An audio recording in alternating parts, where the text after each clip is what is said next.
மலர்ப்பூ போல நீவவா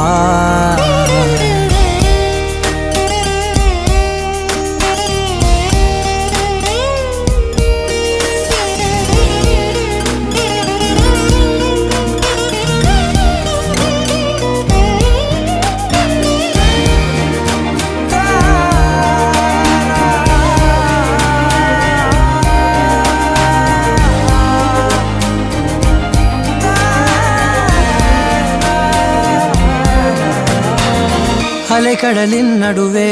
அலைந்திடவா தனியே படகெனவே உனையே பார்த்தேன் கண்ணே புதை மணலில் விழுந்தே புதைந்திடவே இருந்தேன் குறுநகையை எறிந்தே மீட்டா என்னை உன்னோடு